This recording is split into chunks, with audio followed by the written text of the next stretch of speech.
What's up, guys? Thanks for watching today. I'm Jeffrey. I love country music. I love country music so much, but I hate the business of it. You know, they'll give somebody a record deal, they'll get us all excited and hooked, and then yank the record deal. And we suffer. And until recently, there really wasn't a platform to go find your favorite country singers that didn't have a major record label. And by the time there was, I've forgotten half of them. But there are 3 country acts from the 90s that I will never stop thinking about. They dug deeper in my heart and soul than others, and as quick as I fell in love with them, they were gone. And like I said, without major label support, I couldn't find independent records in my hometown. You know, we had Walmart. That's kind of where we bought music, and they didn't carry independent records. One lost a record deal, one is still going strong in the independent world, and one retired from the business in style, rich and happy. So here are 3 of my favorites from the 90s that I wish were still on radio today. Number 1, Jann Browne. All night long I walk the floor. I don't think I can take much more. Jann hasn't disappeared, but I lost her until recently. I finally found her and I'm never letting her go. That sounded creepish. In the early 90s, I loved her. She had the sweetest voice and her common sense songs just resonated in my heart. Tell me why do you break my heart? You treat me like you do when I try so hard just to satisfy you, baby. Tell me why. I think someone should record this song right now. Natalie Hemby, you just got a new record deal. I'm just saying, think about it. How you wanna make me cry? I love you, but I don't know why. Leaving the 80s and going into the 90s, she had one of the lowest budget videos on TNN or CMT, but I loved it and I just waited for it and waited for it to come on again. Tonight, you're gonna leave me. I didn't understand it at that point. At that point, it was funny because it was about Amelia Earhart and Lizzie Borden and, you know, killing her husband. Now, you know, after a major failed relationship, I love this song even more. Your share of sweet success and better love next time.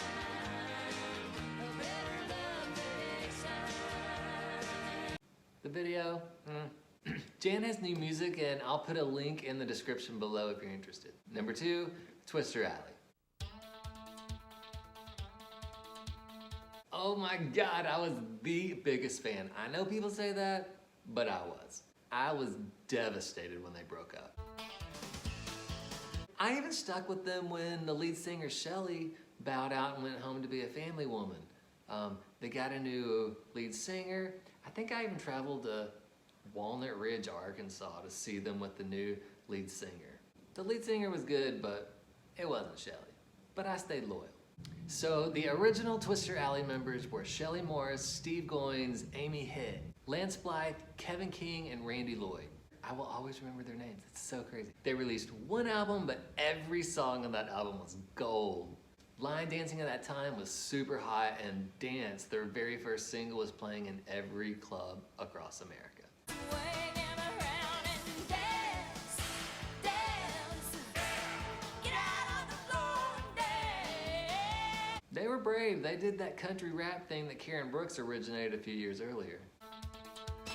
Swing 'em fast, swing 'em slow, lift 'em high, give 'em love. It was so good. It was so catchy. It just made you want to dance.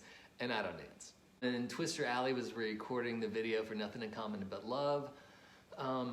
I guess this is maybe 93 or 94. I skipped school, drove to Paragould, Arkansas, where they were filming this video, and sat there all day long. I sang, I danced, I had so much fun.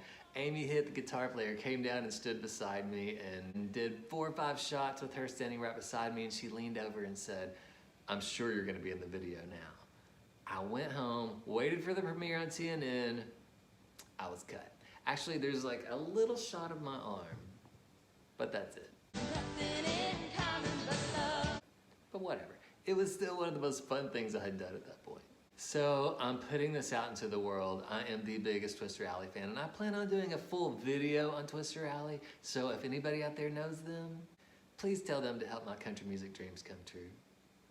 Just one video chat. Number 1, Karen Brooks. Yeah, Karen Brooks shot to fame in the 80s, but I fell in love with her in the 90s when I heard the song, A Simple I Love You. She just had that voice that could make you feel everything she wanted you to feel. I have never been more excited to talk to one of my faves. Hello. Hi there. Ah! Oh my gosh, Karen! Grammy Award winner Karen Brooks rose to fame as a songwriter, penning hits for Emmylou Harris, Patti Loveless, Tanya Tucker, Crystal Gayle, and so many more.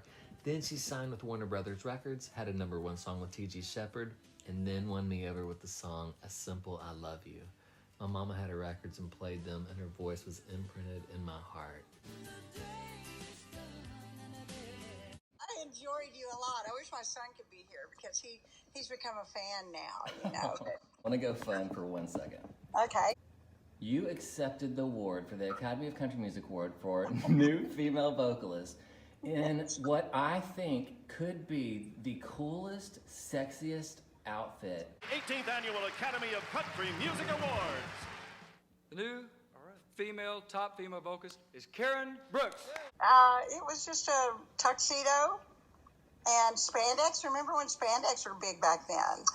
And I went to Victoria's Secret and bought the lace see-through button-up and my jacket. Wow. You know, it covered it. It was really great. It was really great. I also wore one like that to the Grammys, and it was just like it's an instant outfit. Well, For all you young girls out there, it's instant outfits, lingerie and tucked tails.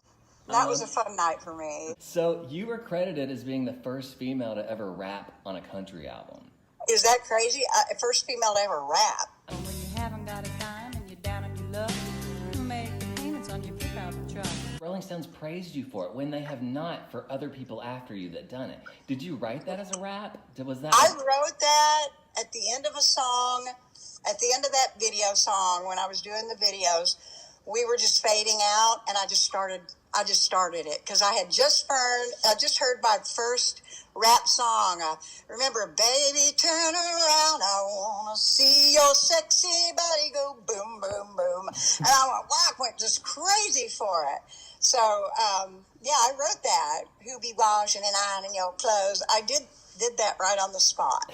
Who'll cook dinner and put it on the table while you watch ESPN on the cable? I love your music, I love your art, but you gave us probably one of the most emotional pieces of art in my generation. I'm So Blue, follow that word. I know it, Big Bird. I had all these big artists. They say, how many really big stars cut your songs? And I said, well, one was really big. He's 9 feet something, and that was Big Bird. You made my... We want to Grammy on that. You made my whole generation bawl their eyes out. And to be back home again. Well, thank you for answering the phone. I would not have blamed you if you didn't. But thank you. I love you. I love your music. I love your art. Thank you for being you. Thank you.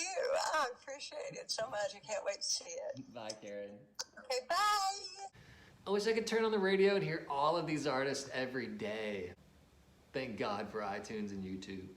I bought more Jann Browne today. I wish I could buy more Twister Alley, but there isn't anymore. I think I have everything. Thanks for watching my show, guys. Don't forget to hit subscribe on the channel and hit like on the video, and I will see y'all next week. Bye.